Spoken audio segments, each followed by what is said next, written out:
Hello and welcome to the INAB webinar on a change to the assessment procedure.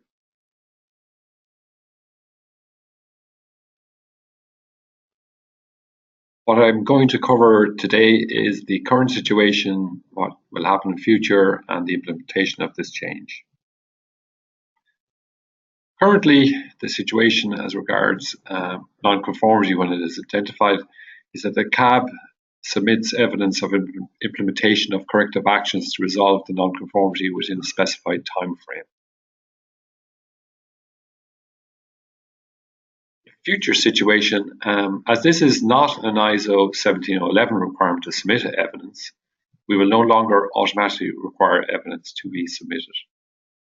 Evidence will be required for major extensions to scope and initial assessments.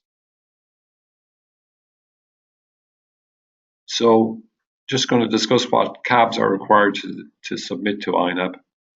First thing is an analysis of the extent and cause of the nonconformity. Second is a description of the corrective action taken or planned to be taken. The third thing is the evidence of implementation of the corrective action, and this requires a yes or a no. So the first two there, 1 and 2, are mandatory in all situations, and number 3 is specified by the assessor.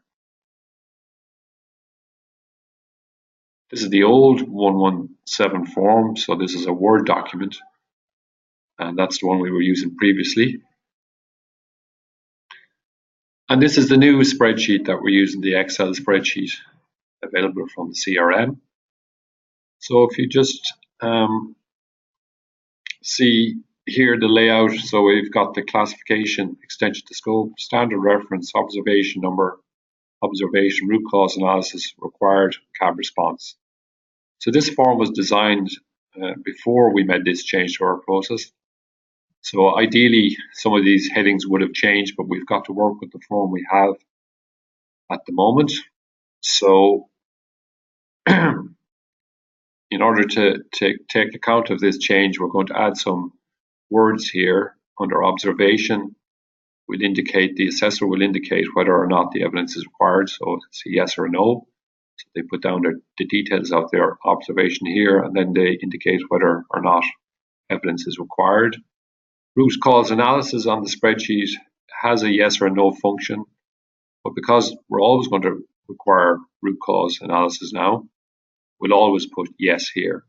Now, if we were designing this spreadsheet again, we'd probably take this out or have it defaulting to yes, but we can't do that at the moment. Under CAB response, the CAB will still insert their proposed response here, or the assessor will write it in on their behalf. And then the assessor is required to add this text here. Again, if we had designed this form before the CRM was put in place, we would have added this text in, but for the moment we've got to write this in. So we're required analysis of extent and description of actions planned or taken. So those are the two things. So in every case, the CAB is required to submit an analysis of the extent and description of the actions planned or already taken. And over here, the assessor indicates whether or not the evidence is required, and also the root cause analysis is required.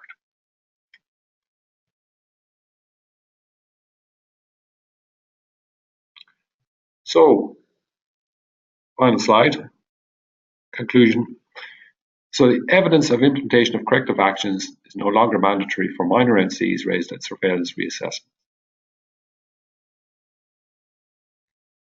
We always require analysis of extent and cause and descriptions of actions planned or already taken. And that's it. Thanks for listening.